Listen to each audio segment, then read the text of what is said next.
سیدنا ابو ہریرہ رضی اللہ تعالی عنہ سے مروی ہے کہ رسول اللہ صلی اللہ علیہ وآلہ وسلم نے فرمایا،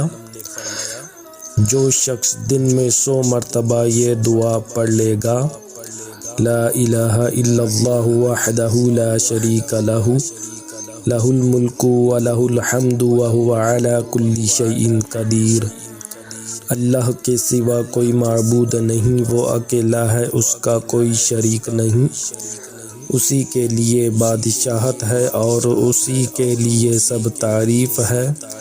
اور وہ ہر چیز پر قدرت رکھنے والا ہے، تو اسے 10 غلام آزاد کرنے کا ثواب ملے گا، 100 نیکیاں اس کے نامہ اعمال میں لکھی جائیں گی، اور 100 برائیاں اس سے مٹا دی جائیں گی۔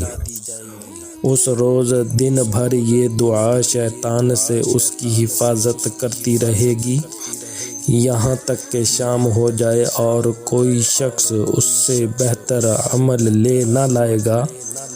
مگر جو اس سے بھی زیادہ یہ کلمہ پڑھ لے۔